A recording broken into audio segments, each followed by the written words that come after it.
can say definitively that religions are all ocean. Welcome to Brainstorm. We have the explicit tag for a reason. This is a base level argument to a higher level morality. I get paid to science. Two sciences as much as one can science. What the hell was my point? Trigger warning. The Brainstorm podcast will criticize your most cherished beliefs. We attack nonsense in all its forms and discuss difficult subjects. If you peddle pseudoscience, supernatural woo, or religious dogma, then this is not your safe place. This is the home of hardcore skepticism.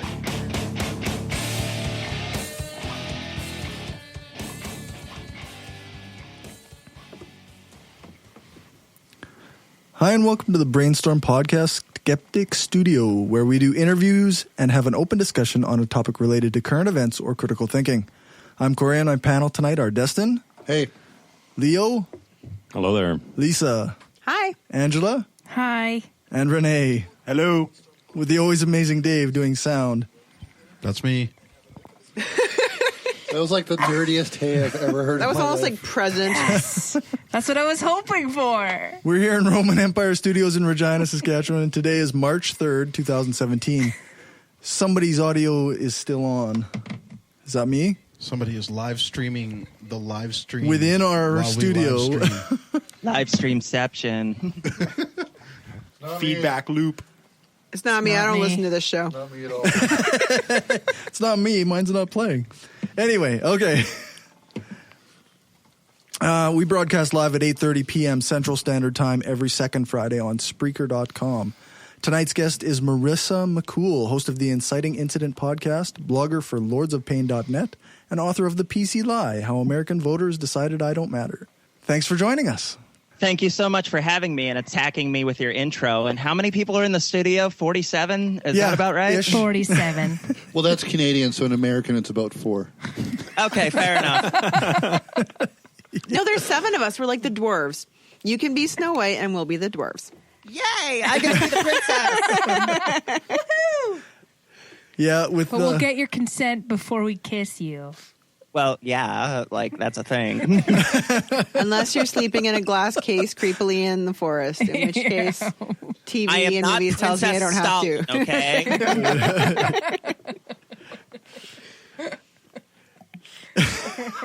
I'm not sure where to go after that. Well, that was a good show. And your mic drop moment. Out. So I guess this is the second time you've been on the show, although the last time was just you and me chatting. Mm-hmm. But so we went over some of this stuff, but if you want to just go over your podcast, where that came from, maybe your coming out story, and where you got the idea for your book. Okay, that gives me a chance to show off for my date over there. She's super cute. My name is Marissa Alexa McCool. I'm 31. I'm a trans woman, and I live, unfortunately, right at the epicenter of Trump's America, to the point that I go to the school that he claims to have graduated from, but it's bad enough that even our own student newspaper is publishing how shit he was for his claims there. I go to the University of Pennsylvania. I will graduate in about 2 months. So the overall story that I have is that I went from never passing a year of high school to being homeless to graduating from the Ivy League with honors. So that's awesome. The very, very, very condensed version. But I came out last year by shouting in the face of a hate preacher. And when Clownstick Von Fuckface won the election, I decided that I really needed to write a book that was more than just 215 pages saying fuck you over and over again. And the PC Lie. And that's pretty much where we stand right now. I've had the Inciting Incident podcast. Tonight's episode will be episode number 81. And we just broke 200,000 lifetime downloads, so I'm pretty psyched about Nice. that. Sweet. And we will have our 100th episode live in July here in Pennsylvania with Chris Cluey, Scathing Atheist, Opening Arguments, and Gaytheist Manifesto all appearing live. So that's going to be a pretty big deal, too. Almost For like sure. a mini podcaster convention. I'd invite you, but I don't think Trump would let you in with your phony accent. You know, we're going to get our 200,000th download, I think, in 2342. Is that right? Something like that. Yeah. Maybe another 30, 40 years. Get it when Sorry. Star Trek uploads it. That's awesome. That's right. It'll And be that's all the for extent Agnew. of my Star Trek knowledge. Boom! Well, in one of the episodes, you can hear them in the background listening to it. To brainstorm? Yeah. Yeah. Yeah, that's the Brainstorm podcast. Balana Taurus loves brainstorm. Yeah, shit. Oh, Well, I but figured at you meant that you could point, hear we- it in my podcast, which wouldn't surprise me. But at that point, they renamed it and called it like the Artificial Intelligence Podcast or something like that. Yeah, yes, yeah. that's right. Yeah. Fantastic. Or they called it the Biological Stupidity Podcast. Like, when, I don't know. Positronic podcast. There we go. Would have some. So it eliminates the need for podcasters by podcasting all on its own. They're Yeah. taking our fucking job. It's a bad idea. Yeah. I saw a meme the other day that was like a bunch of robots in a car factory. And it's like, these are the immigrants that are stealing your jobs. I saw But that meme too. It was on your Facebook feed. Well, I saw a different one that was like those same machines, but it said, "Is it just me, or do these immigrants that are stealing your job all look alike?" I saw one. It had a picture of Trump and some of his merchandise that's made in China, and it said, "This is the immigrant family that's stealing your jobs." I thought that was really well done. Nice. I'm offended because you claim that Trump has shit that's not made in China, and that is offensive. Sorry, All is made in China, unless you count his balls, which were made in Russia. No, that's just where they're stored right now. Yeah, that's right. They're still there. Yeah. Well, yeah, but once Putin claimed something, it was always there. So True. That's right. Yeah. It's like the big brother to North Korea. Yeah, pretty much. It's okay. Now I'm depressed. Yay! All right, I'm going to kill myself. Bye. So I Okay, guess I won't do that again. monster for depressing things. Yay!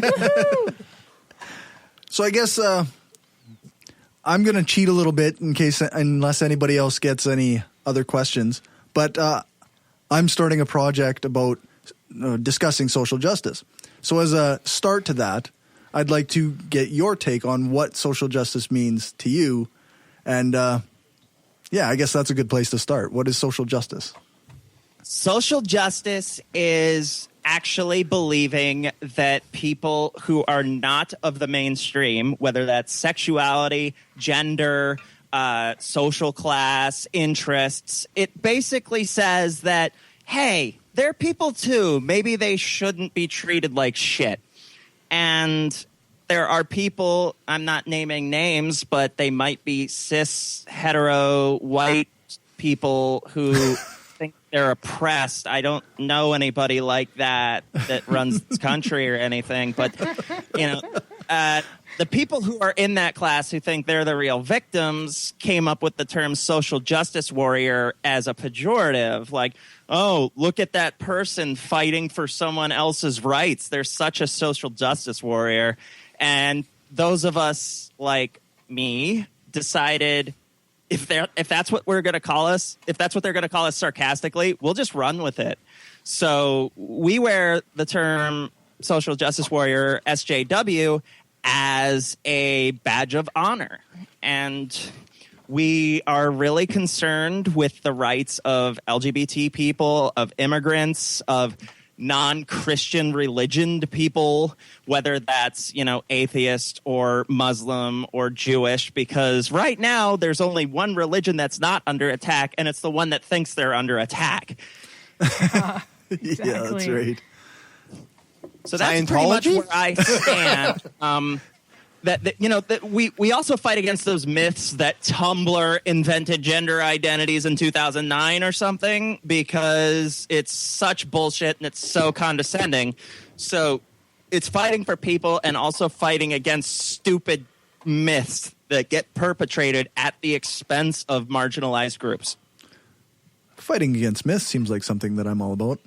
That's for sure. That's a really good Even if I wasn't already for Mythbuster, perhaps. Waiting for that joke. yeah. So I guess you already mentioned that it includes things like gender equality and LGBTQ rights. What are some of the arguments against it that you've heard? Are there good arguments against social justice as a movement? I would say it's like any other group. There's people who take shit too far. Generally, though, if you're talking about social justice or PC or anything like that, most of the time, if you replace social justice or PC with not being an asshole, you can pretty much, just say the same sentence. So, it'd be like, oh, you're being so politically correct. Change it to, oh, you're being so not an asshole. Like, that's how it really is. But then, of course, there's people who are, like, offended by the word Tuesday, and you have to go, well, you're kind of fucking it up for everybody. Right. Most people who fight for social justice want things like trans people to be able to use the bathroom without getting harassed, or immigrant students to not be, have Confederate flags thrown at them, or Muslim students not targeted or assaulted or shut out simply because of the country they came from. Especially on a campus like ours with 42,000 people, there's pretty much everything under the rainbow that you could possibly find in more ways than one. And you don't want to see people marginalized or singled out because it's such a diverse campus in one of the biggest cities in the country. So there's really no excuse to claim ignorance, because all you have to do is look in your class. So, like I said, 97% of the people, I think, that fight for social justice just don't want marginalized groups or societal minorities to be disparaged for how they identify, what they believe in, or where they come from. Doesn't sound too bad to me, but... So when you interact with somebody who is anti-social justice or whatever you may call it, what's your approach? Do you kind of take the nice route, or is it more of, well, fuck you, I don't have time for this? It depends on the attitude of the person. When it's someone who's coming on our campus with, homos are going to hell t-shirts, I'm going to get right in their face. But fair enough. If it's someone who at least seems genuine and wants to have an actual conversation, the tactic I tend to use is making them explain it more. Because the more you explain why X group is worse than you are, the stupider you sound. And especially being a trans person, which is something that's really highlighted in the media right now, you're like, well, I've got nothing against trans people. I just want to protect women and children in the bathroom. It's like, okay, and when has that ever been a problem? Well, what do you think trans people were doing before Republicans made the issue, then blamed it on us for defending ourselves and made regressive leftists go, whoa, it's really your fault because it's a issue. We were using the bathroom that correlated with our gender identity because of course we did. We just have to pee like everybody else. So it's seeing these stupid myths that people have been convinced of to feel better about themselves or to feel superior to someone else. But what I've noticed is most people who meet a trans person, a Muslim, a gay person, a poly person, anything you can think of that's not cis, straight, upper class, white Christian, it humanizes it to them when they actually have a conversation with this person. I can't tell you how many times I've been the trans person that they have met where they go, well, I didn't understand it or know anybody until I talked to you about it. And now I think I get it. So that, I hate being a token, but I am the only trans person I know on campus of that size. I'm sure there's more, but being someone who wrote a book telling Donald Trump to go fuck himself, I kind of have some visibility. Yeah, no doubt. One thing I've noticed, I shouldn't say noticed, but I've thought of a lot. Would you agree that Christianity in itself and the way it affects all of North America, that their demonization of sexuality for the past 300 years is one of the biggest reasons why there is transphobia and why you need a community like the LGBTQ, and why you can't go to the bathroom? Like, it should just be a sign. Who cares? Just wash your fucking hands. Right? I think, and this is just based on my observation, so it might be criticized as anecdotal, but as someone who has studied history a lot, Christianity and religion in general always needs a scapegoat. They always need someone to blame the bad things on, whether that's the devil, whether that's Catholics, whether that's Jews, Muslims, Native Americans, immigrants, gypsy. You can pretty much go back at any point in Christianity's history and find a large X on which they're blaming all their problems to drive up attendance numbers and give people the undeserved feeling of moral superiority, because that's, in my opinion, what a lot of it is about.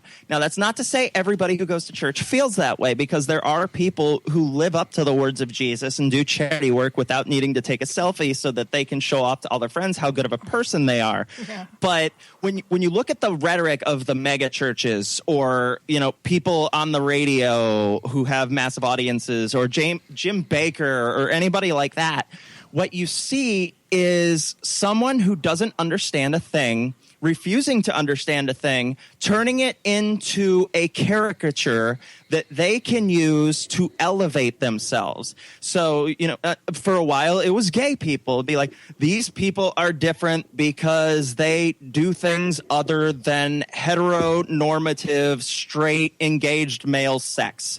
Whatever. But they do it differently, so therefore it must be wrong.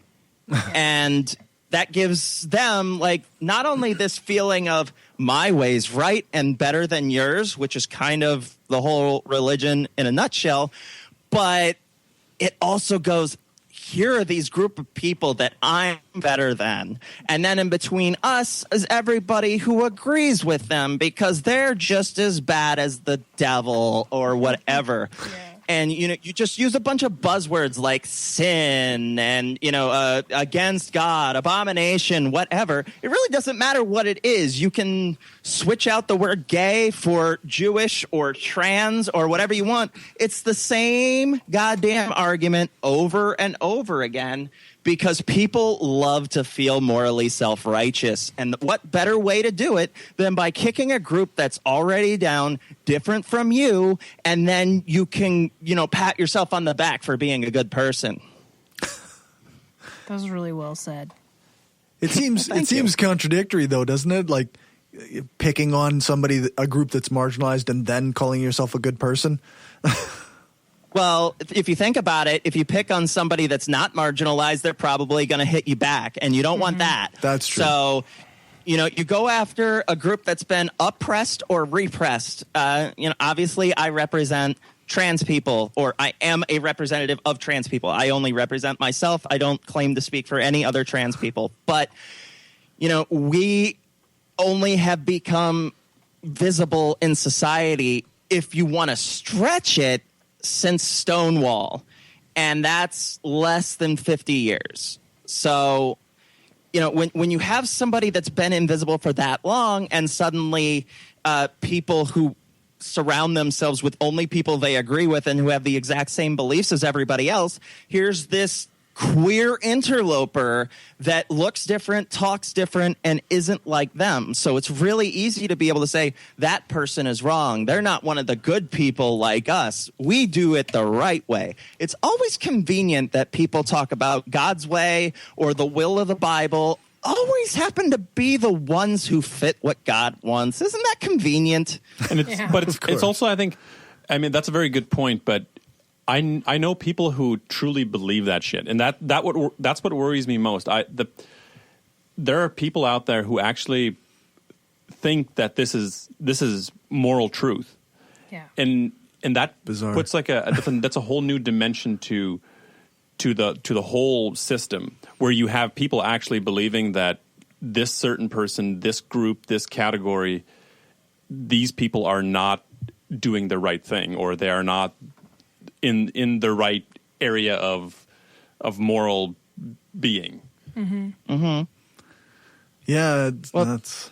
I don't know. I always found it funny that, like, you look at, like, they always quote Leviticus for being gay, but the wording of, you know, Leviticus was gay? well, Who's Leviticus? probably. Everybody gets stoned. I can resist. bitches. Sorry, continue. But anyway, that section kind of of stone. Leviticus, whatever. But they say how it's man shall not layeth with man, for it is an I abomination. know. I knew what you Blah, meant. blah, I blah, was blah. just making fun of you because it's fun. Easy target. But the funny thing is, the wording is very similar to not eating shellfish. You know, like they're both abominations. Like, yeah, maybe what you're and- getting at is there's lots of different parts of the Bible Yeah. that people ignore. Yeah, oh, right? yeah, it's People tend to totally cherry poke, you know, picking, yeah, you know. like Yeah. I mean, there's things that say you have to whatever. I don't know, stone your daughter for eating crackers on a Tuesday or whatever it is. You know what I mean? Like That's why everybody there's- hates Tuesday. But there's lots of Fuck Tuesday. But you know what? It's amazing. I had a conversation with my family on my daughter's birthday. It was really fun. But I was bringing up those points about Leviticus and stuff like that, and they were like, "Well, those were created because it was created so that it would prevent disease. So people would read this and follow the laws, and they wouldn't sit on the same couch as a lady who was menstruating because it was not going to spread diseases." It's a good thing nobody ever gets STDs from heterosexual sex, eh? Or Right. the 2,000 years ago, they knew what diseases were. Yeah. And how they were transmitted. And also, good thing it's the exact word of the original scrolls that were written that have been perfectly translated. I always and prefer to preserved. get my medical advice from Bronze Age, like heterogeneous There's no better Bronze resource, Age actually. male writers. Yeah. So back to the back to the interview part. Where's the train wreck sound? I'm just trying to get the train back on. Yeah, tracks that's here. the first time you've done that. I was about to say. What's wrong with you? One thing with the trans community, and it took me a while to get on board, and not because I'm against the trans community, I just thought, who gives a shit if you're trans? Like, I didn't understand why there was an uproar at all, or why you wouldn't be getting the same equal treatment as everybody else, because who gives a shit? Like, I don't mean that to sound crass or rude. I just, who cares? Of course not. It's nobody else's business. and Here, I always do this on shows when people ask about things like this. So I'll give you an example. First of all, let me ask you, has there ever been something in your life that you've done that you felt was absolutely necessary and perfectly right and made you better as a person, but even people who claimed to love you disparaged you for it, told you you were wrong, told you that you were up wrong I path? understand the fight. The part I didn't understand was why anybody cared. Why there needs to be Why a fight. there needed to be a fight. I didn't understand that there were people against the trans community. So when it first started out, I'm like, what? Well, Right. there's So a whole I bunch of understand. apologetic. Sorry. Yeah, I understand There's- all of that where you're coming up and you're having trouble and all that. And I didn't understand that before. That's the part I'm trying to say. Like, it's like I don't like peanut butter.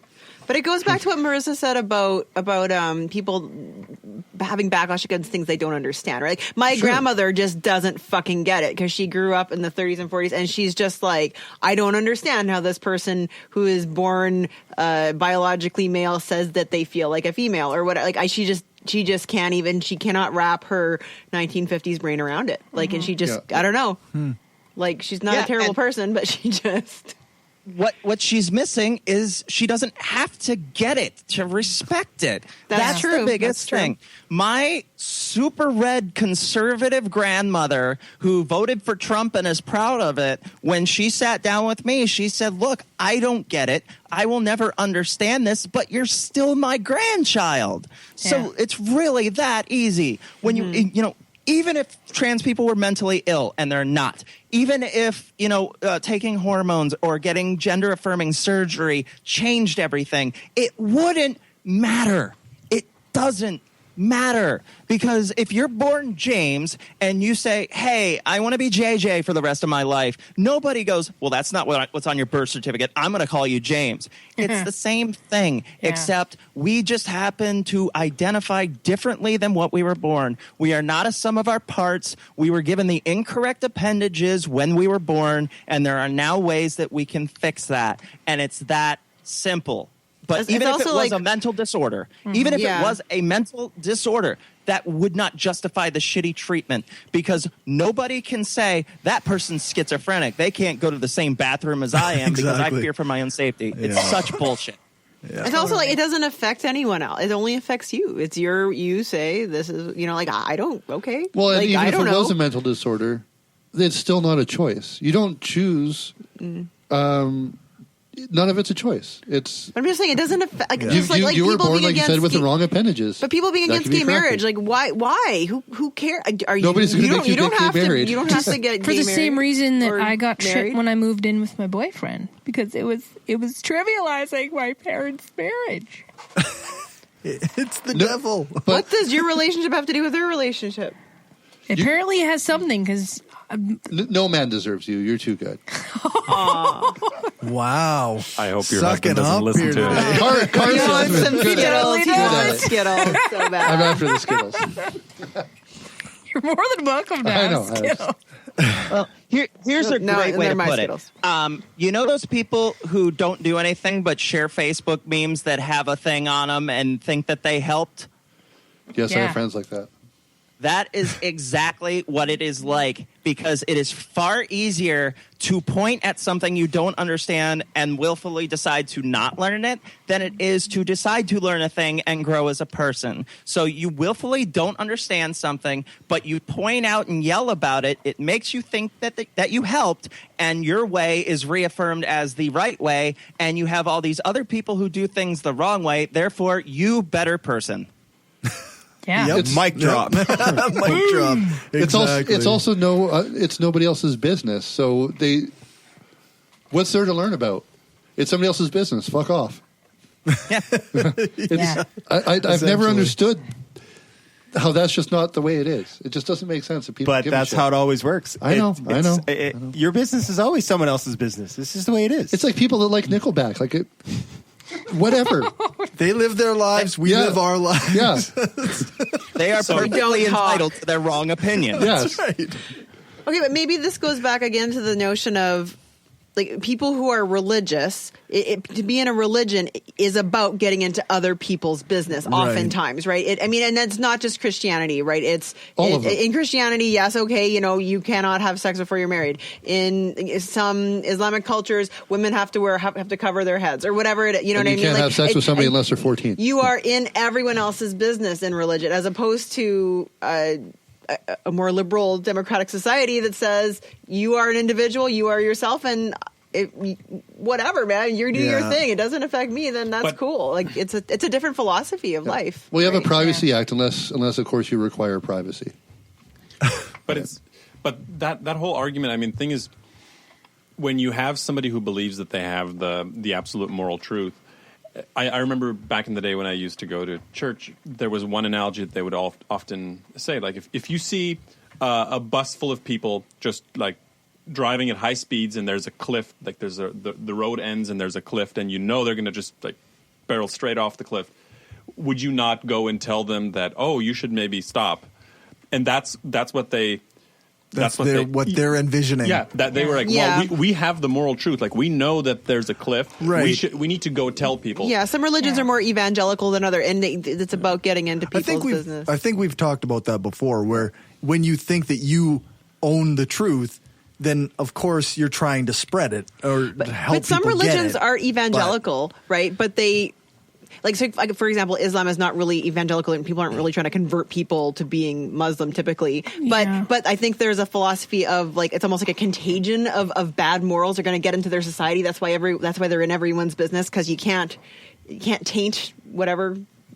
I don't know. It's both caring about other people, but caring about your own, and how, like, in a society it's like during the Cold War, there was this thought that the more countries became communist, the more the communists would spread, and, you know, like, same sort of idea of a social contagion, right? And wanting to contain that, kind of like a xenophobic. Yeah. type. So because Marissa is trans, like, my son could become trans just could by because she exists.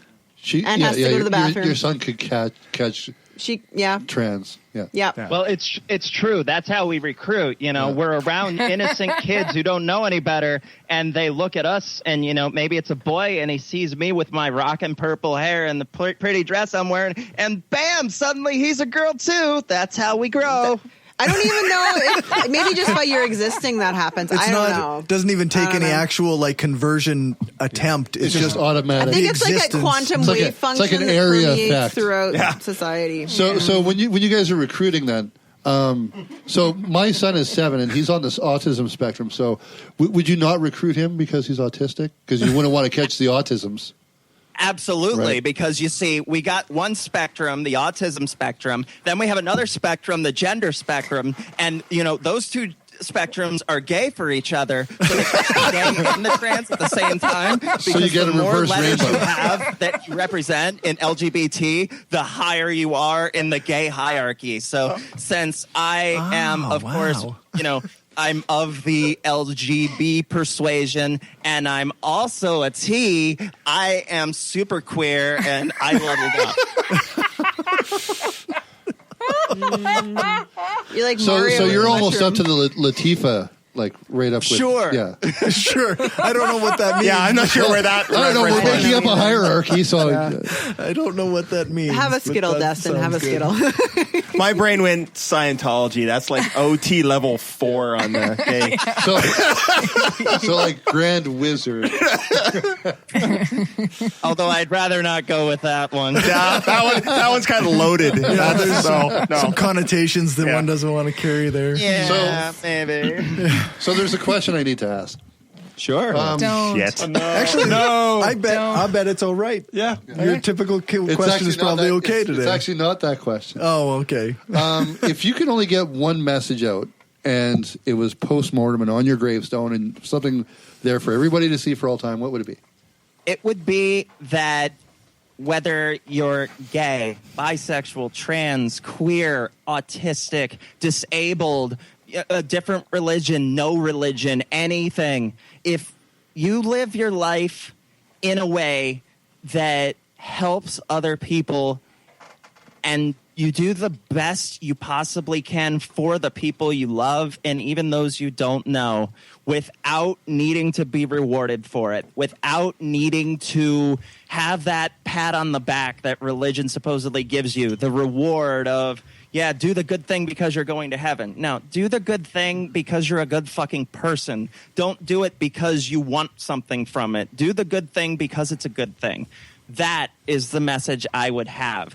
You know, it costs absolutely nothing to treat a trans person with respect. It costs nothing to affirm our gender identity, whether or not you agree with it. I say my name's Marissa. It takes more effort for you to go, no, you're actually this name, than it does, okay, Marissa, nice to meet you. Yeah. Oh, I'm sorry. I accidentally said he instead of she. My fault. I'll do better from now on.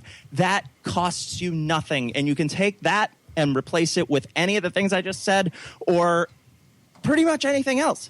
And it still stands firm. Treat people with respect, respect their wishes, and that's about it. It's really that simple. So you're talking about taking away my free speech, though? Yeah. Of course. I got fucking right. Yeah, I was actually going to bring that up legitimately, though. Not what Not Corey just said. sarcasm like But I no, can you maybe speak now to the balance between having respect for other people, but also being able to have a dialogue. I mean, because I think we do believe that free speech should exist to some extent. I mean, not to the extent that I would violate your desire to have whatever name you and gender pronoun you prefer, because that's completely fine for you to request that, but that's for yourself. But can you speak to maybe the ability to have a debate with somebody who may be different than you and not attack them and still respect them? But can we talk about things? How maybe I'm not thinking so much in terms of gender identity. I'm thinking maybe in terms of religion, because we talk about that a lot on this program. Mm-hmm. But how can I respect my religious brethren, but still have a conversation about, because I think that they're wrong, for example? It's more in the way of how you approach it, and it's more in the way of how they treat you. Because I have some religious friends who treat people better than some of my atheist cohorts. And it really doesn't, being an asshole is not exclusive to any group by any means. In fact, there are some shitty trans people out there too. I will not deny that. But, religion is one thing, because no matter what, that is something you choose. You choose to go to a place and believe in a doctrine and believe in a set of rules, and that there's, an accountant in the sky who's keeping track of everything you do. I didn't choose this. I was suffering with confusion for most of my life before I decided to right the wrongs, so to speak, before I decided to have affirming hormone therapy. And it was passed by 3 different psychiatrists, a gender therapist, a psychologist, the university, and it took me almost a year just to get, for all those people who say that it's a mental illness, well, I had 3 Ivy League psychiatrists pass me before they allowed me to get the titty sprinkles. So, are you smarter than them? I don't think you're smarter than them. But I feel like it's important to point out what you just said there, because it's one thing when it's religion. We can discuss, this is how I was raised, this is what I believe, this is what I chose.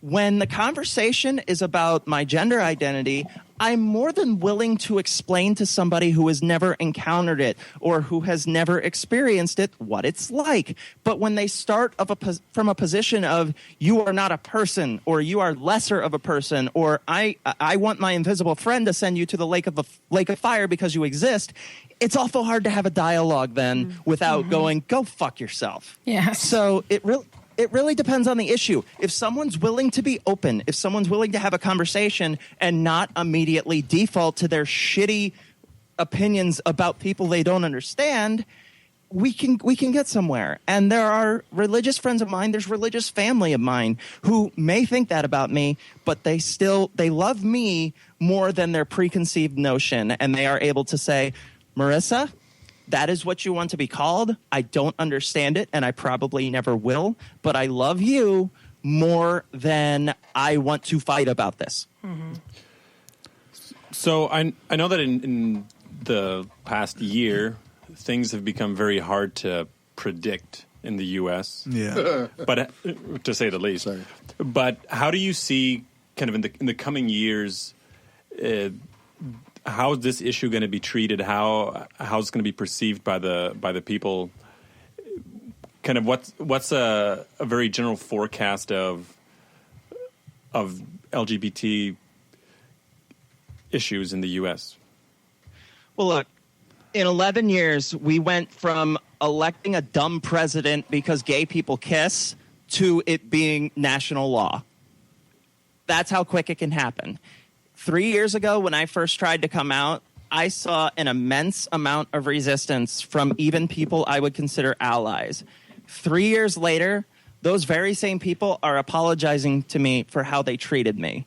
That, there was I won't mention their name, of course, but there was a friend's mother of mine who I've always called second mom, who told her son to say, we want you to come to the wedding as my dead name, not as Marissa, because my dead name is the person that we know. And that was 2 years ago. And that, to me, was one of the most hurtful things I've ever heard from a person who claims to love me. Yeah. So the fact that that person, unsolicited, came to me and said, Marissa, I'm sorry. That was completely my fault. That was not my son's fault. I told him to say that. I understand you now. You are Marissa. You are a girl. You are valid. If something like that can progress that much in 3 years, that it's a different world for me who, I'll be honest, I don't pass, and I'm fine with that. I have purple hair. I'm 6'3". I'm a former professional wrestler. I am never going to blend into a crowd, but that's okay. And it's becoming more okay. Yeah. I'm not terrified to walk down the street anymore. And despite the fact that we have a lunatic in the White House who's willing to cater to the religious right and nobody else and try to rescind all the progress we've gotten in the last 11 years, people are going to resist it more now than they ever have. And laws do not dictate behavior. It's progressing. It's visible. It's more understood than it's ever been. People like Laverne Cox and Janet Mock and Chaz Bono and even the shitty person Caitlyn Jenner have at least made it an idea in people's heads that previously it was a punchline in a sitcom. So if we can make it that far in 3 years, I have high hopes for society because I know more people now than I ever did under my born name. I know more people now who know me just as Marissa than I ever knew, in my life when I was just that person pretending to be someone.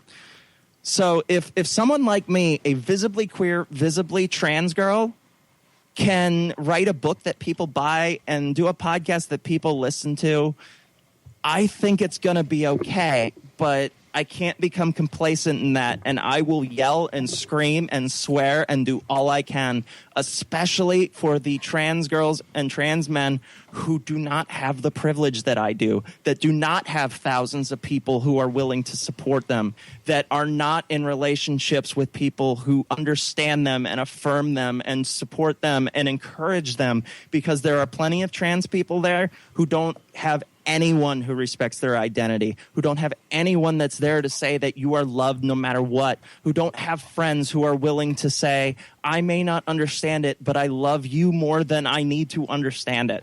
That's why I yell. That's why I write. That's why I scream. That's why I do all I can, because nobody was there to do that for me 10 years ago. And if I can help one trans girl know she's not alone and know that she is valid, then every single ounce of energy I've used has been worth it. Can I ask you a personal question? You don't have to answer this if you don't want to, but if you could pass as a cis woman, would you want to? Like, would you like to be that person? You don't have to answer. You can say if you don't want to answer. It's fine. I'm very open. If I could be in a position where if I didn't want anybody to question me, would I? I think that's what you're saying. Well, yeah, if you could go to the mall and everyone would just assume you were a cis woman. Yeah, that would be delightful. It would be amazing to just go to a place without having to get a second glance or without having to correct someone. Yeah. But I'm at least getting there, because even businesses now, when I walk in and they say, right this way, sir, I go, I'm not a sir. They'll go, oh, I'm sorry. So, we're far removed from having to go multiple steps. Right. But maybe, sorry, go ahead. If I could, shrink about 6 inches and, maybe get rid of all this, although I'm working on that. If I could go out without being questioned, I probably would have. But I have an experience of a trans man that I know who can pass and is the manliest man I have ever met in my life. And there are times when he goes what we in the trans community call stealth, where you can not be out as trans because he is legit. He looks the part. Nobody would question him if they didn't know. But then he also realizes that he needs to be visible for the people who can't pass, for the people who need those things. So it's finding that balance. It's finding the way that you can be safe if you need to, But if you're in a position where you can help people who are not, you should speak up. And I think even if I could pass, even if I could have a couple days where I didn't have to be questioned, I think I would still be open about it just in case there's someone watching or listening who isn't. Do you ever go out, again, you don't have to answer this if you want to, I'm just really curious, do you ever go out as a cis man? Do you ever, like, whatever, I don't even know how you do, baseball cap and heavy coaters, I don't know, do you ever, or no? You always just own... Go ahead. Sorry, I'm just asking, you always just own the trans woman, like, fuck it, you're going to always be yourself. I've been more like that recently than I ever have. There were points when I was first coming out where I would say, it's quicker than arguing, I don't want the stress today. But even today, I'm wearing a T-shirt. It's a girl's T-shirt, but you can't tell. You know, it's just a T-shirt. And I have a pair of jeans on and I have no makeup. Right, so it's... Yeah. But at the same time, when the restaurant lady asked my name, I said Marissa. Yeah. I didn't say my former name was. And, you know, maybe there are times that I'll just use the men's room because it's quicker than arguing. But other than that, I don't identify with my old name anymore. And it's actually very difficult to associate with it now because 99.9% of the people in my life know me as Marissa. And that's who I am. So when I see that name, it's another person. It's a person that doesn't exist. So it's just a name. But I don't have to put on a dress or makeup to be valid. So I don't feel like the days where I might just be wearing a T-shirt and jeans, I'm any less of a girl. Yeah. The same way a cis woman would be. No, totally. I was just very curious about that. And I just want to say, where I went to the university did grad school, we had a trans man as our dean of graduate studies, and yeah, it was fine. Like I don't know. He was a He was regular just person? there, and If it wasn't for older people, it might not be an issue, right? It was just he was. You know, I argued with him and told him to fuck off, just as I tell a cis person to. So I mean, like, it's fair. I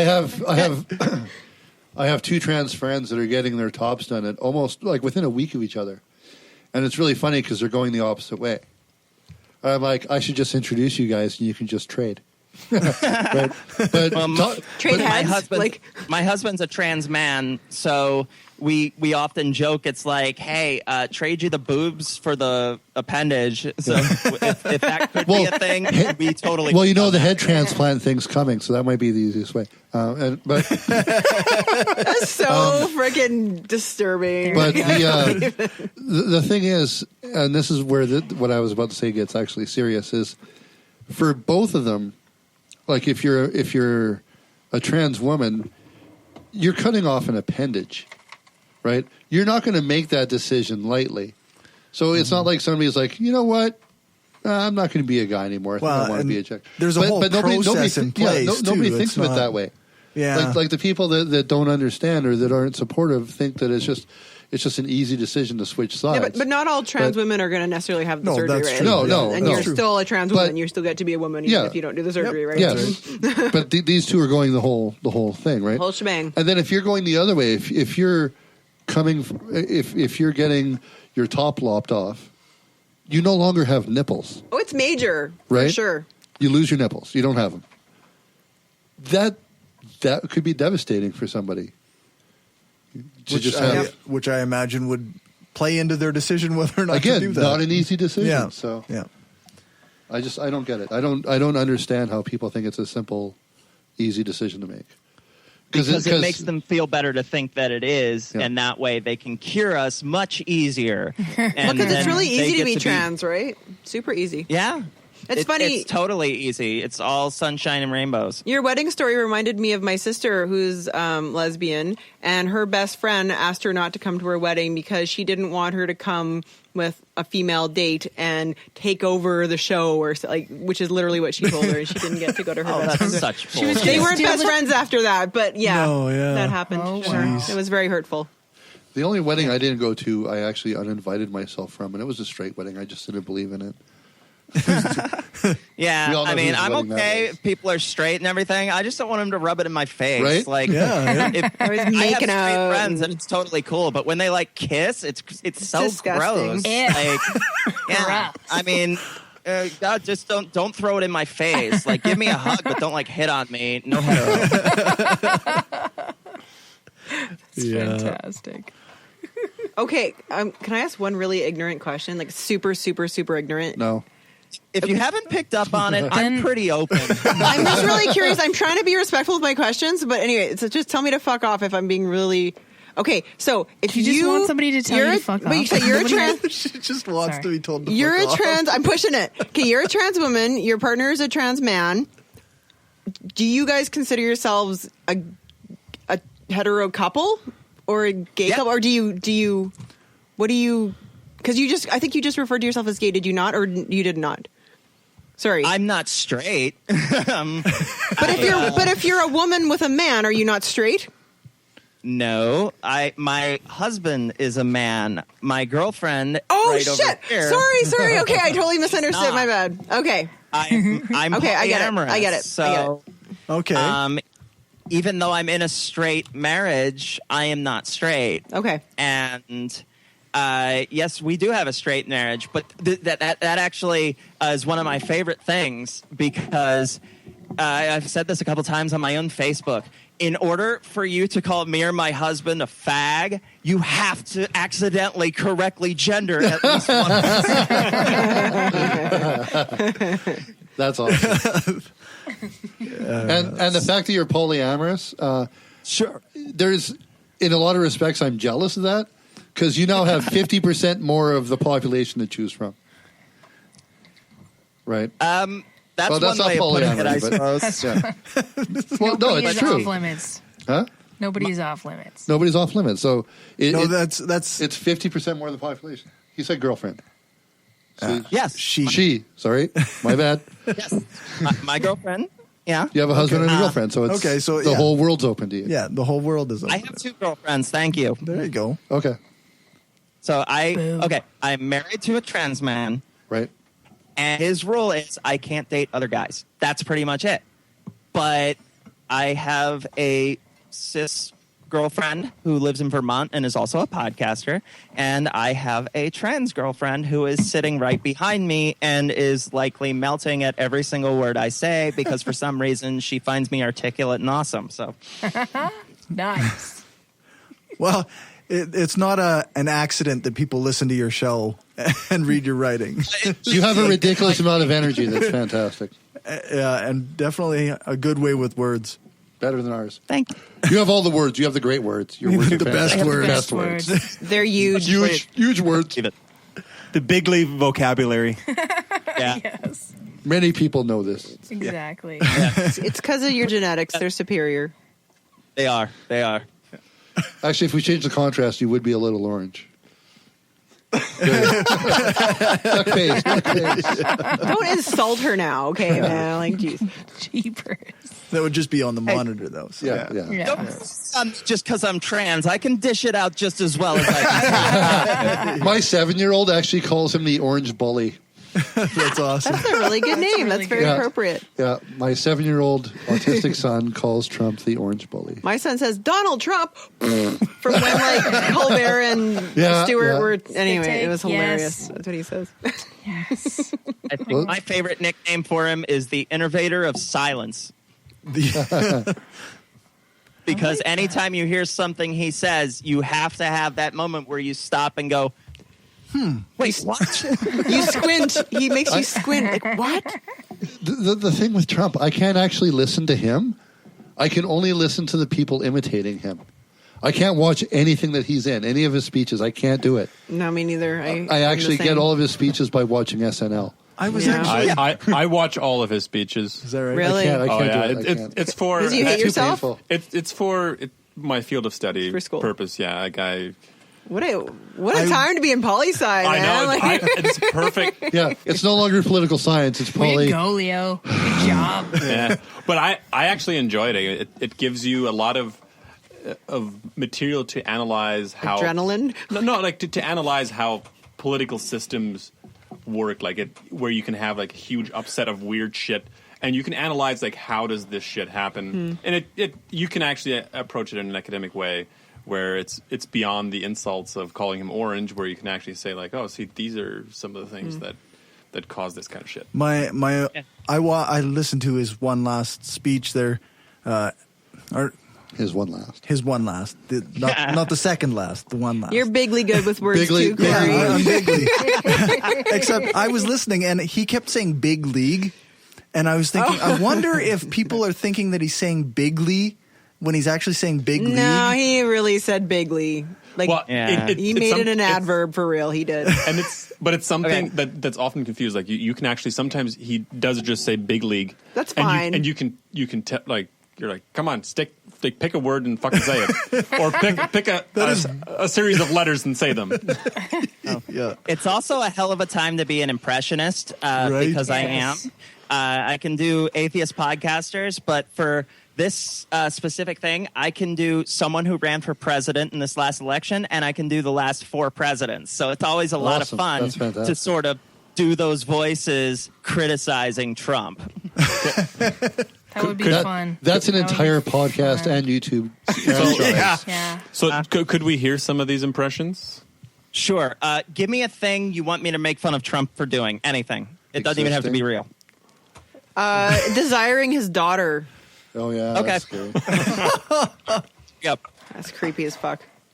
President Trump, I find it offensive that you feel it necessary to have sexual relations with your daughter. It's not fair that the top 1% of people who sleep with their daughters are represented by you. Now that's creepy, okay? Like, that's trans people are pretty fine. Donald Trump coveting his daughter is insanely creepy. Yeah, you just crossed the line.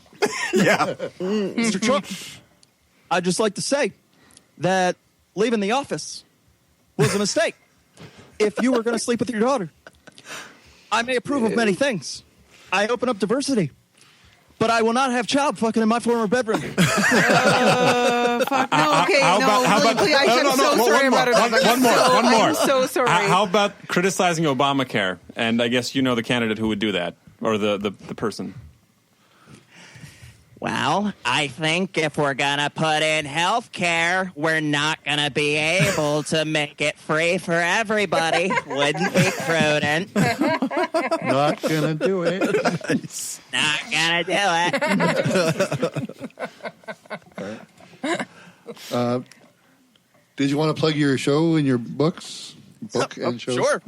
We'll transition straight into the plug. Boom, right into the Very plug. well done, Dustin. Chapter 2. I just don't want you to lose your chance to plug your stuff. Yeah, see, I even put it in my notes in a big red letters because we've been forgetting every episode lately. You'll probably have to plug it twice then. Yeah. And I'd also like to say, fuck puppies and yay cancer. Now on to the show. Go cancer. You just named the show. Fuck puppies and yay cancer. So I host, I'm actually, believe it or not, on 3 fucking podcasts now. So, Oh, wow. my podcast, my baby, is the Inciting Incident Podcast, and you can find that in any podcast app or go to incitingincidentpodcast.com. Our RSS is from incitingincident.libsyn.com. If you're a wrestling fan, I write 2 columns a week reviewing the current product on lordsofpain.net under the moniker Marissa Layman. That's in layman's terms. I have 273 columns there since 2011.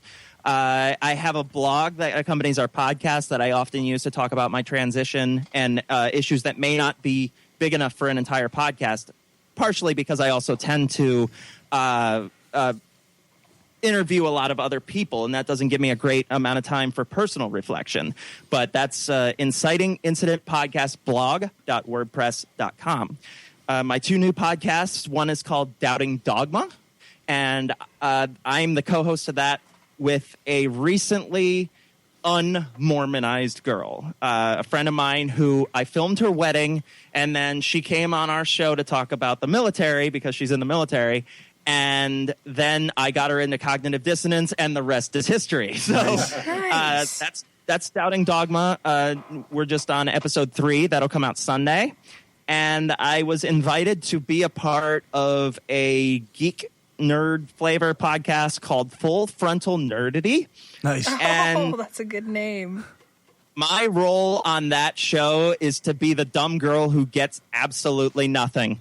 Because my friends want to talk about video games and anime, but they don't want to do it without someone who hasn't podcasted before. So they brought me on to go, hi, I play the video games. I know some of those words. So that means you're, what's her name off of, oh, shit, what's that show? I have no idea what you're talking about. Yeah, Nice comment. Nice comment. I had it. No, I had it. I lost Big it. Bang Theory? Yes. Big Bang Theory. Penny. I have no idea. You're the Penny.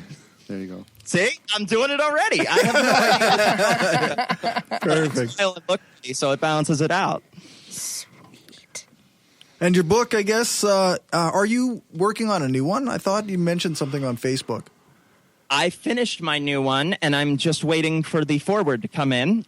First of all, the book that's out now is called The PC Lie, How American Voters Decided I Don't Matter. It's on Amazon, and it's also available personally signed. If you email rismcwriting@gmail.com, I can send you an invoice and send you one that's signed personally. Chris Cluey, the former NFL player who came out for same-sex equality and went viral for it, wrote the foreword, and we also have some names contributing that people might know, like Andrew Torres and Eli Bosnick. My new book is a novel. It's called False Start, and it's about LGBT visibility in a small-town community and coping with mental illness. And that is done. It's being published by Wormwood Publishing, and it is going to come out any day now, I would say. The person who's writing the foreword is my screenwriting professor, so she's a little busy, but now that we're on spring break, I can probably get that from her soon. And also contributing is Lucinda Illusions, my bestie. Cool. So that'll probably come out anytime now. It's called False Start, and once again, same thing. Once it comes out, you can email me to get a signed copy if you want. I will be at ReasonCon with hopefully both of those booked. I will have my own table. So if you're coming to ReasonCon, you'll be able to look for the queer girl in purple. I won't be hard to find, even at ReasonCon. Nice. Also, you're 6'3". So. Yes, that too. Not that tall, but fairly tall. Tall enough. Like, Yeah. I Not give tall Keith to Enright a Destin. run for his money, and I'll be standing next to 4'6" Lucinda Illusions, so Yeah. it'll be the best contrast ever. Yes. Anybody got anything else? All right. Yeah, I picked the right time for the plug. Yeah, you did a good job. Did a good job. You just did a shitty transition. Yeah. It's the opposite Next of time, mine. honey. Next time. Wait. Do you have a problem with transition? What's your problem, Corey? No Hey, problem here. That's right. If you want a That's little right. anecdote about transition, I did a stand-up act recently, and I came out and said, "Hi, I'm Marissa. I'm a trans woman." And the next question you have, yes, these are real. So, estrogen does magic, ladies. Right on. That's fantastic. Well, I guess we'll let you go. Thank you very much for joining us. Thank you very much for having me. And my date is smiling, so I haven't lost her yet. Awesome. Sweet. Good. That's good. Awesome. We're going to go to a commercial, and I'll get Leo to click the button. Thanks very much, Marissa. Thank you. See you, Marissa. Bye. Thank you for having me. Bye. Bye. If you like what we're doing and want to help us keep the lights on, go become a patron at patreon.com/brainstorm podcast. You can hear the bonus half hour that we record every episode and get a shout out when you support the show. Become a patron for just $1 an episode at patreon.com/brainstorm podcast. Or you can support the show by ordering a t-shirt, mug, or other gear from our store at caffeepress.ca/brainstorm podcast gear. If you can't afford to become a patron or buy gear, then why not give us a rating or write a review on iTunes or Stitcher? Every rating makes it easier for people to find us. Thanks for your support.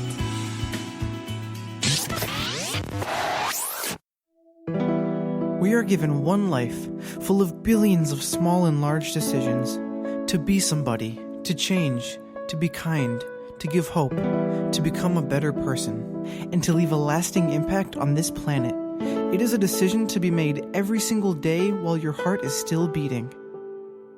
We've made our decision. Absence of Clothing, atheist and science-based apparel and merchandise, donating 50% of our profits to charity. Look good and feel good, without God. Check us out at absenceofclothing.com and find us on Facebook, Twitter, Instagram, and Pinterest for discount codes and other sweet swag. Use the code BRAINSTORM at absenceofclothing.com and get 10% off. Coming to you from Reason Alliance Media, this is PSF, promoting secular feminism. I'm Misbehavin'. Wait a minute, that was the old show. You're right, Princess Sparklefarts. A new age of PSF is upon us, and it will be so very uterific. So very uterific? Really? Your name is Princess Sparklefarts. You have no room to criticize. Our show will be returning on Galentine's Day 2017, which is February 13th, with a special episode about the Women's March in D.C., where we have one of our crew marching. We'll also introduce you to the PSF 2.0 crew, Miss Amthrope, Vegeta George, More Abortions, Bella Constrictor, and your old favorite, Misbehavin'. Tune in on February 13th and every week after on iTunes, Spreaker, Stitcher, YouTube, on our Android app available in the Google Play Store, and check out our website for old episodes, new episodes, and the upcoming blog. There's even a post right now about what we can do to support each other and the organizations we love in facing the new regime. I'm Misbehavin', keeping the humorous in your uterus. And we're back. Thanks again to Marissa for joining us. That was lots of fun. That was really good. She is one of my favorite people on Facebook. I follow her posts quite a bit. So let's go into our religious nuttery. Cornerstone, this might be new to some of you. Scripture says that even our righteous deeds are as filthy rags to God. So even the good things that you do, even things like feeding the hungry and clothing the poor, and taking in widows and orphans, as nice as those things are, if not done from the place of obedience to and a relationship with God, are completely worthless and disgusting to God. If you're not daily walking in a place of relationship to God, then the news that we have to bring you is that you're on your way to hell right now. All right, Gumby, what's your story? All right, so it's one that I actually have 3 specific problems with. 3 specific problems, okay. Yes. So it's the Pope cuts penalties for pedophile priests, including one let off with just a lifetime of prayer for abusing 5 young boys. A lifetime of prayer? Yeah, that's it. Just got to pray. Which, isn't that what priests... It's kind of part of their job anyway. Lifetime of prayer. He's gonna I have to make the obvious joke of what if they just start praying for more boys? Yeah. Yeah. So the Pope is said to be applying his vision of a merciful church to sex offenders by reducing punishments to weaker sentences, such as lifetime of prayer and penance. So here's where my first problem comes in. Okay. They're automatically associating pedophilia with sex offense, which are 2 different things, completely. Wait. Anyway, so that's problem number 1. Renee? Hang on a second. I thought pedophilia was considered a sex offense. No. Acting on it is. Are we splitting hairs? Pedophilia. Yeah, which one is which? Here's Pederasty or pedophilia? Of paraphilias. Boom, Wikipedia, bitches. Handouts. Yeah. We've got That's the handouts, handout. folks. So, and this is where it was going to start to take an hour and a half, and I'm going to cut it down. Pedophilia is being attracted to young, That's a lot. prepubescent children, right? Yeah. Right. That itself, yeah, it's gross because we're not pedophiles. Just like for some people, being gay is gross because you're not gay, right? Yeah. And again, I'm not defending the whole thing at all, but there is a difference between being a sex offender and being somebody that's attracted to something. Just like necrophilia isn't illegal, fucking dead corpses is illegal. They're different things. Right. Why are we spending brain cells on this? Like Because anytime pedophilia is mentioned, story. No. Because this is supposed to be skepticism and reason. Listeners can go ahead and fast forward to. No. Just because it makes us uncomfortable doesn't make it false. I never said that. I just said I don't want to waste brain cells on this Here's topic. the sad thing is I kind of agree with them. It's true. I feel a little dirty, but yeah. So there was a really good. The CBC has a podcast called Ideas, a radio show called Ideas, but they also have as a podcast. A couple years ago, they had a good show on a pedophilia and talking to to people who actually were sex offenders, but like talking about how this has ruined their lives to be attracted to children, basically. Sure. And but they were talking to disgusting. sex offenders. There was a 19-year-old But that's kid. just how they found them, because not a lot of people are like volunteering. There is one. Haven't been There's caught. a 19-year-old kid, and he says, "I'm a pedophile. I've never acted on it, never will, but this is what I'm attracted to. I cannot help it. This is the way I was born." And the fact that I get shit on when straight people don't get shit on, gay people, lesbians, trans. Okay, here's my opinion, though. I just can't. Like, there's lots of things that I care about, and I just don't have the energy to care about pedophiles. I just can't. So, like, I think you should finish talking about the article. Sorry. Yeah. And then I have some things that I have to say about that. Sure. And again, it's people that don't act on it versus ones that do. That's the delineator. Okay. Okay. So basically, what happened is the previous pope defrocked about 800 priests for being sexual offenders. Mm-hmm. And the problem there is they were just defrocked. And that's it. Some of them were suspended. Some of them were kicked out. This is my second problem with this whole thing, that the new pope can come back and say, you know what? It's okay. You can have your... They could refrock. Because... Refrock, yeah. Refrock for frocking children. Got it. And then re-defrock. And then a re-de, yeah. So double defrock. Are you saying that you're saying that you object that they weren't prosecuted legally? Is that what you're saying? Well, that's the thing. It's a country ran by the church. Oh, they Vatican were City, prosecuted Vatican, legally. yeah. It was completely legally prosecution because it was decided by the Pope. That's my second biggest problem. Is that when you have a church state, laws no longer have effect. It's whatever the guy says, the word of God. Yeah, I'm pretty sure nobody here is going to argue for theocracy. So yes. No. I'll admit I'd question that because I think the Vatican is still. It's kind of its own thing. It is a country.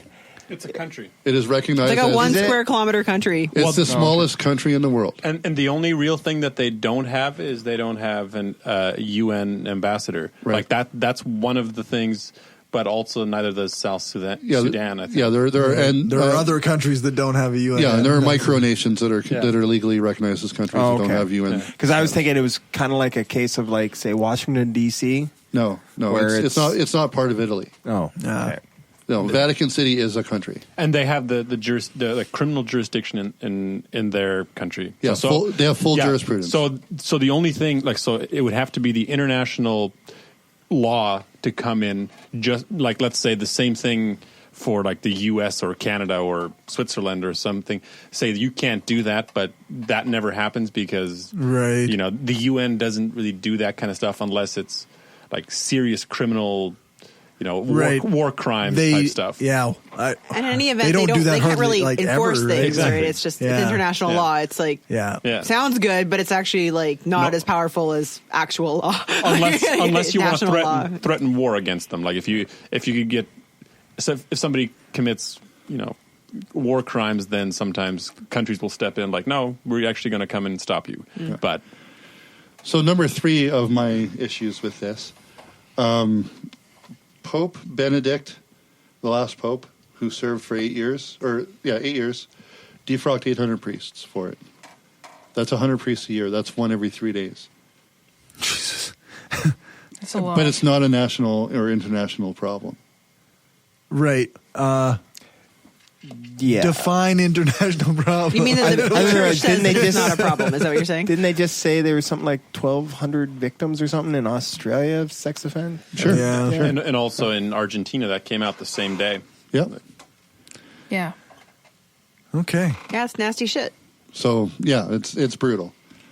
And I don't think I need to get too much further into detail with it. I think it's pretty obvious that it's all a bunch of crap.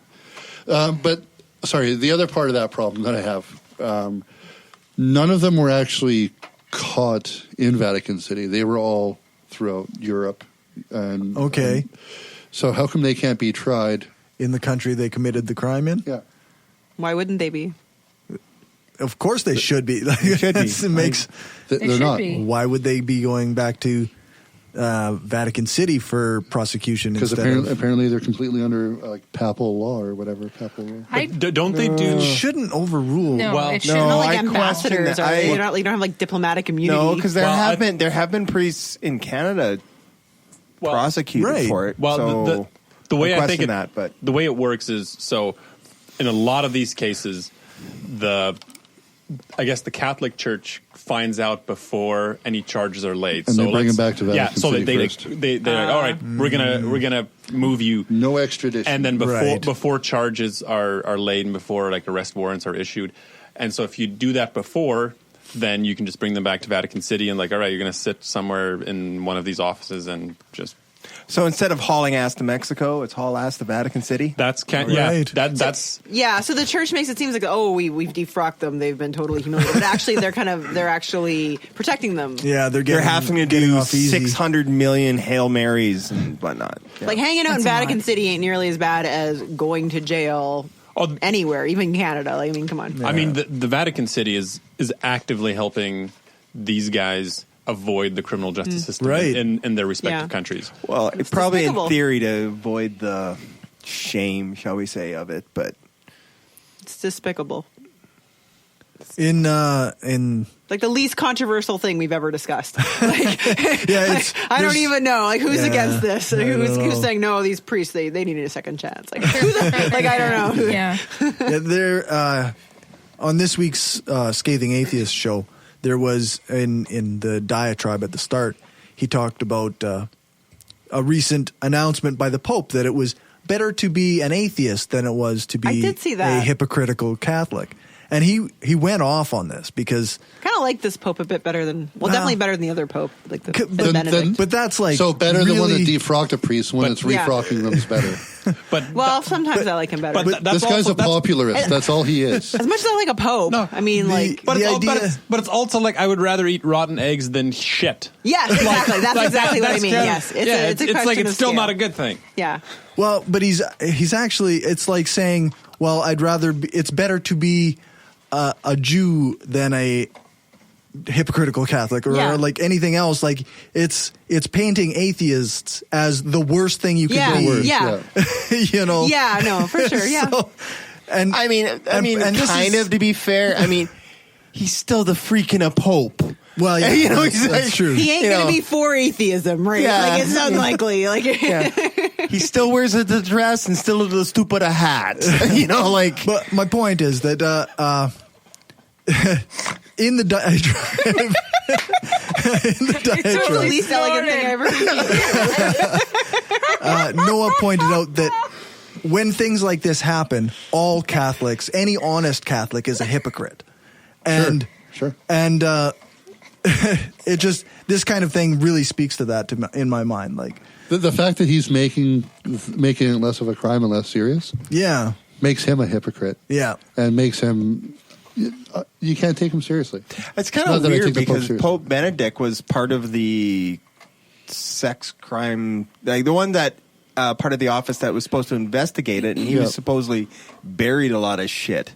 Right. Well, when the Pope orders you to do something, you don't. He's infallible. Yeah. Well, apparently that only when didn't come sitting on until that- the 70s or something. Like The that infallibility of the Pope? No, that must have been around for a long it's time. Not a, No. it's only in. It's a very recent thing. Is it? No, I think No. Yeah, I no. think- Officially, it's really recent. Did you know that War and Peace was did- originally called War? What's it good for? It's true. Absolutely nothing. I would Say it again. I'm 99% sure that is.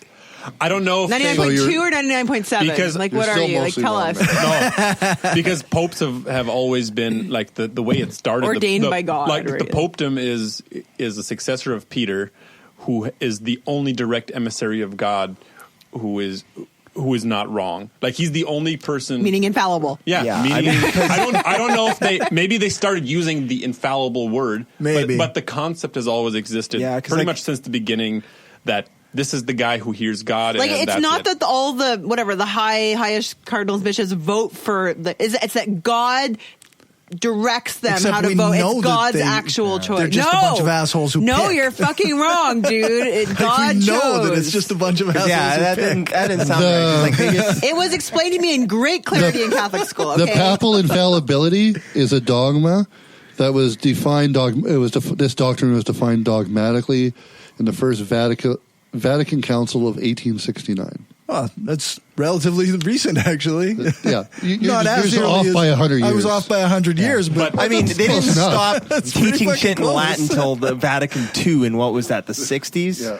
So The fact that there was a Vatican II. Vatican II, eh? Well, It's like Star Trek 1 sucks. They had to have a Star Trek 2. Does Like, it have like a subtitle? thing. It seems like if It's the guy so was really slow. infallible, Right. you only need one Vatican Vatican. I don't this like time any more original series shit anyways. this time more Talking about the popey. new one? No, Can we like press that train wreck now? Star Trek. Like Kirk. Yeah. The No. original. I got no power. Oh no, he's got power. Damn it. You are powerless. Try now. I've got no power. No, there's no power to the Train wreck. board. All right. It's off. Just go choo choo. Anyway, you said you had I some, think it's unplugged, like songs. There it is. There it is. There's my power. How'd Try that it. happen? Train wreck. This is Too little, too late. Damn it. It's Apparently, that was the wrong button. Try one more. Try one more. Ron. It seems so quiet now.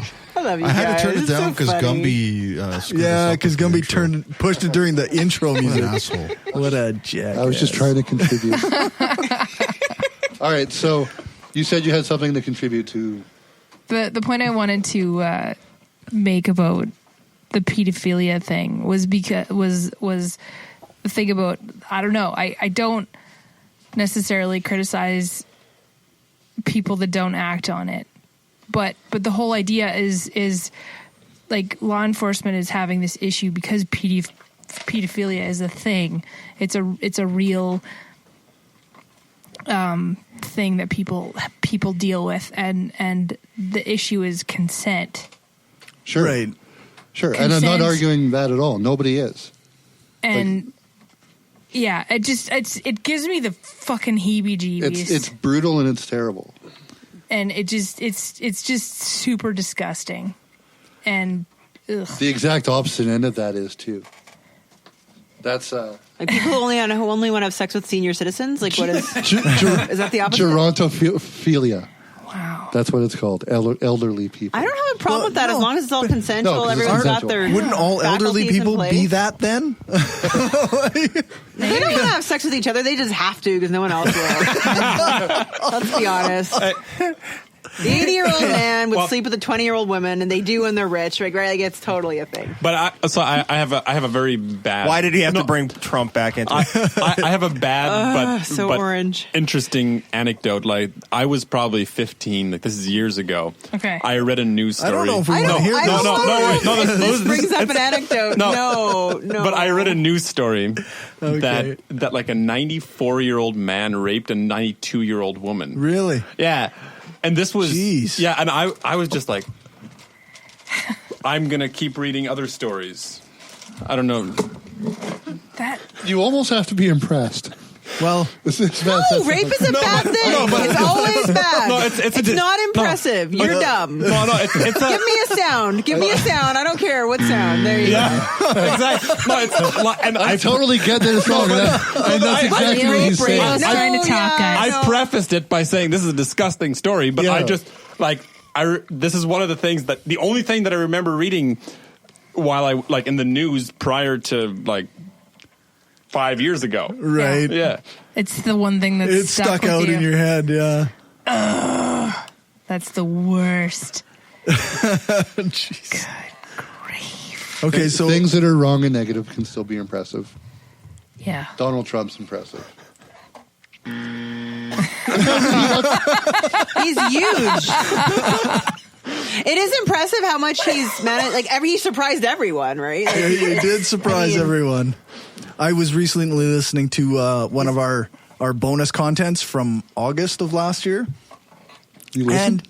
And before I put it out to the patrons, and it we didn't know anything at that time. We were very optimistic about that he wouldn't win. Depressing. Go Bernie! It's depressing. Listen to nothing from last summer because it's like, well, Trump's going to lose, but if he didn't, that would be really bad because of this. That. No, it's don't even. I mean, I know a couple of times, like last summer, last fall, I pretty emphatically stated, like, I am very, very sure that this can't happen. I stating So many you are not did. the only one. You are not the only But so one. I'm not going to go back and listen to that shit. And we all had in that little voice in the back of our head, I'm just.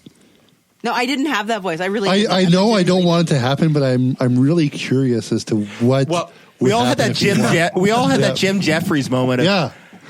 Let's see how fucking crazy this can get. Apparently it can be. I really didn't expect it. The day after I was like in shock. Me too. It was, yeah.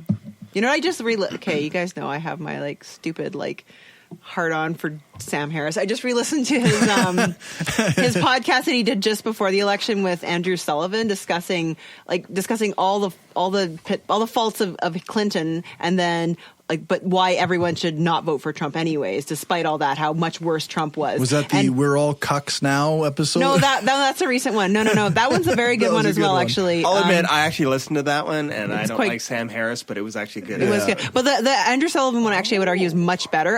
It's the only one of his I've listened to multiple times. Okay. And it's a very, very, very good analysis of why people had a problem with Hillary Clinton, and a very, very, very, very good analysis as to why Trump is so much worse. But the really depressing part is the last 20 minutes where they're like, but this is also silly because we're pretty sure Clinton's gonna win. Like, of course she's gonna win. And there's this silver lining that once she wins, we'll all realize, we really came close to the precipice there. Good thing that didn't happen. It's so depressing. You have to listen to it. It's a great episode all over. Like, seriously, check that one out. It's called it's The Ultimate Choice or the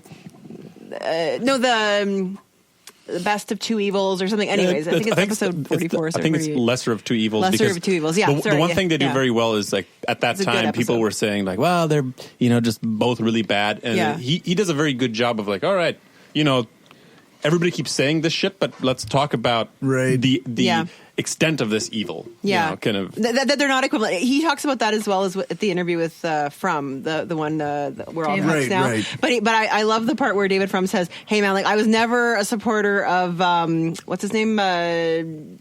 Ted Cruz. I was never a supporter of Ted Cruz, but if Ted Cruz runs against Trump in the primaries for the 2000, whatever it is, 2000, what's coming up, 20? Oh my fuck. Anyways, 2020 election, like I will be knocking on doors for Ted Cruz because at least I'm not worried that Ted Cruz will start a nuclear war by accident. Right. like that is where the bar is. Like with Trump, exactly. Will he start a nuclear war by accident? No, then not Trump. Or she. The only thing you have to worry about is everybody in the U.S. will have to start wearing secret underwear.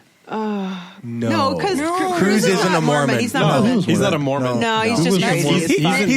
He's just an asshole that no one likes. You're thinking of Mitt Romney. That's why I thought he was a Mormon. I don't know if it's still up, but there was a site called Ted Cruz for Human President before the election, and it was very clearly aliens pretending to be Ted Cruz for human president. That's beautiful. That's fantastic. That is so okay. I was having a thought. You did that on purpose. Can we move on to someone else's who's not worried about the pedophiles? No, it has nothing to do with pedophiles. Hey, I didn't give me the story. Oh, was it him? I gave you a story. That's something that did Corey say, please defend the pedophiles? He didn't expect you to go join now. That's what he said. Where's that train wreck? I did not say that. Why did you tell him that, Corey? Jeez. Jesus. I have a feeling that if Trump gets assassinated, it won't be by an anti-Trump person. I think it'll be by his kids who are currently running his business. Trump winning the election has taught me not to hope for anything. No, nobody's hoping that he gets Like, I don't even think. Just give up. I've given up. Fuck this. Yeah, After our talk with Marissa, I actually feel pretty good about some of the stuff that's going on. That was definitely much more positive than I thought it would be. Lisa, I can see me being a patient in your ear right now. Yeah. with your attitude. I want you in my OR Right? so bad. No. It's just like, I'm here for treatment, and you'll be like, fuck it, Trump's the president, just kill yourself. It doesn't matter. I would never say and that. then someone's going to say, "Can I touch your prostate?" It's a good team name. It's a good team name. Moving on. Corey wants to say something. We're going to take a break. Yeah, please. Do we let Corey say things now? For live listeners and patrons, Sometimes. you can enjoy the next few minutes, and then we'll be back. For regular feed subscribers, I will kick your ass. He's going to kick the ass of regular feed subscribers. Gumby, I'm going to kill you. Gumby's trying to screw with the when Oh, you were talking to Gumby. This Mute is the where we're mic. ending Mute this the Skeptic mic. Studio. Make sure to check out our website, brainstormblog.net, for show notes, upcoming interviews, and all the ways to support the show. If you have comments, criticism, or praise, then you can check our contact page or email us praise at mail@brainstormblog.net. Actually, that's most of what we get. hopefully We get people praise? like us. we need hate mail. We don't get hate mail. We need a creative hate mail competition. The music for tonight is Trouble by Halsey, Only for a Night by Florence and the Machine, and Forever Dead by Seven Dust. Listener feedback. Yay. Sweet. The last episode was the best because Dustin wasn't on it. Signed Corey. Well, I didn't do that, but that's not a bad observation. Fits well within my model of the universe. We got, two new patrons this week. Lisa. Yay, it's me. And our friend Brother Brewer, who is going to interview us on Monday on his show, is a patron of the show now. I'll bring beer. Okay. Monday. I appreciate that. One beer. Oh. So thank you, Lisa. Thank you, Brother Brewer. Everything that you guys do, everything that patrons do is do it good for for the you. show. Oh, I love that song so much. Kevin Costner is Robin I'm just Hood. wrecking this entire episode. I was like 9 when that song came out. Okay, you can't blame me. I was an angsty teenager-ish. I want to go home and watch a really bad Robin Hood movie. Yeah. You will see. Sorry, I was just singing that the other day.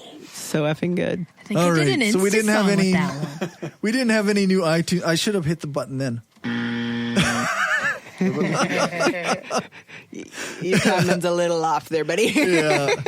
Yeah. There were no new iTunes reviews, but we really want to read those on the air. So if you want to give us an iTunes review, make sure to let us know which store it's in. I check pretty regularly to see if anybody's given us any more reviews, but like 30 times a day. Not quite that often. You just but see his sweet little face looking hopefully. not another one. No, come on. Somebody like me. Refresh. Maybe the Lithuania store, maybe the Croatian store, maybe the Botswanan store, maybe the North Korean Brazil, store. you like us, right? That's the end A of Social single Network. tear going down his yeah. sweet face. The end of the Social Network movie is just him refreshing. Right. And refreshing. Waiting for his friend request. Yeah. I'm glad I'm not the only one. Okay, so Leo needs beer. email. Listener Will is now booked to join us for an interview on August 18th. Oh, awesome. He's going to tell us a bit about some things that are going on at his workplace, and we'll chat about whatever else happens to come up. Excellent. I'll just read most of his latest email, and then I'll talk about some of the changes for rewards for patrons. So this is directly from Will's email. He says, "You mentioned sock puppet reenactments. That would be amazing. I can't stop seeing Puppet Gumby in the corner eating a baby every show with a tiny fork, knife, and bib." I'd use my bare fucking hands. And defending pedophiles. You probably wrap it in bacon. He says, "It sucks that the interview with Ross got cut short, but you all handled it smoothly. You all mentioned that was generous. truck nuts in passing. I spent several years in Northwest Georgia. I think they farm truck nuts down there and lift kits too. Oh, I think they grow naturally down there. As a side note, I currently live in Atlanta, and I've been noticing plants blooming out of season. As examples, today I saw cherry blossoms a month early, and in early January I found blueberries in some nearby woods. Is this happening in Regina? No. I haven't seen anything growing. No, but when I used to live in Victoria, you got flowers in Is that right? January. You did. So in places where it's Just a not few. still frozen, that things are growing out of This season. is a frozen wasteland. It has me wondering what the environment will be like in 20 years. Even taking into account blind acceptance of authority, it's hard to understand how people who can deny climate change, especially in the agrarian South, where many people survive by knowing when, where, why, and how plants grow and behave. And that seems like a good point to me. Like, how do farmers deny climate change? Like, obviously, the patterns of weather that you're using to grow your crops are not the same as they were. Chemtrails. Well, The I'm going to put it this way about told farmers. me 4 minutes. My wife's 4 minutes. family. So make it quick. Yeah, they are organic farmers, but they won't buy organic produce because it's too expensive, and only an idiot buys organic. But if it's what? profitable, Right? What? They farm organic. But they don't buy it because only idiots buy it. well, like cigarette companies make cigarettes, but the cigarette executives do not smoke them because only idiots smoke fucking cigarettes, right? Like, because it's bad for you and gives you lung cancer. Yeah. Please, nobody smokes cigarettes. It drives me crazy. Sorry. Okay, so since Will is our Don't do first $10 patron, I'm still figuring these things out a little bit, but on Should have Patreon, added a zero because then maybe would actually people would contribute more. Like $100. Well, I can give 20. on Patreon we have the option for Terrible $10 sales. patrons to have a logo on the website under the sponsors. Since some people, Will included, don't have websites or blogs, what we're also going to offer is a spot for the charity of their choice. I know that some charities prefer to not have their logos all over the place, so what we'll do is I will contact the charity and see if it's all right to have their logo on our website with a link to their donation page. I'll also mention the charity on the website or on the show. We'll pick the United Way 211 call line, whose main function is to figure out what a caller needs and to connect them with the needed service. The link that he gave me went specifically to the Atlanta call center, but 211 is a large initiative by the United Way, and there are branches all over. There's even one in Saskatchewan. I will put a link to the worldwide page, United Way worldwide page that talks about it, and on the website, and I will figure out if we're allowed to have their logo on our website as well. So 211 is a place to get you in touch with the service you absolutely Yeah. need, and 411 is a number you call when you're drunk and need the phone number for Domino's. Sometimes And you actually- 911. No. The 4 and the 2 are close together.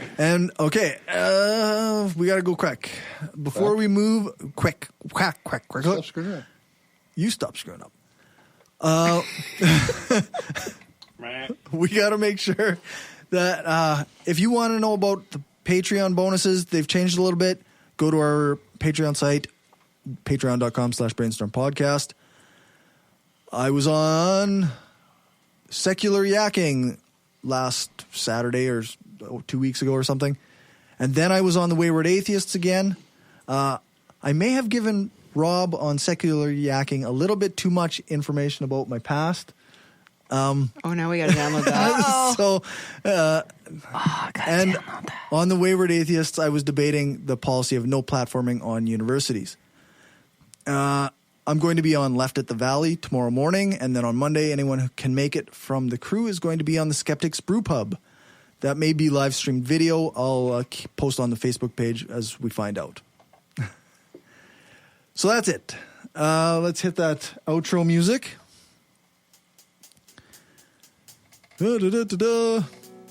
Sorry for the weird. Oh no. Sorry for the weird crew. What? Why was? I just hit a button. Okay, you can get bonus content, full-length, ad-free episodes, and other bonuses by becoming a patron at patreon.com/brainstormpodcast, just like Will, Daryl, Rob, Nathan, Destin, George, Stephanie, Janet, Aaron, Lisa, and Brother Brewer. Join us in 2 weeks for the next live broadcast on Spreaker.com. Remember to rate us and write a review, so on and so forth. Thanks, Dave, for our intro music. Thanks to Alex Kuiper-Murdoch for doing the voiceover and for the intro and for our ads. Thanks to Jason Camo for our outro music. You can find his stuff at aloststateofmind.com. All music played is either with permission or under the SOCAN license to play. For more information on SOCAN, you can check out the music license info on our website, brainstormblog.net. We just wanted to say thanks to everyone who listens to us, shares the show, gives us a rating on iTunes or Stitcher, or supports us through Patreon and Gumroad. We don't have a lot of interaction sometimes with our listeners, but what we have had proves that we attract some of the best people around. Smart, kind, and cool. An audience truly worthy of the titles hardcore and woo-free. Thanks for helping us make the world a smarter place.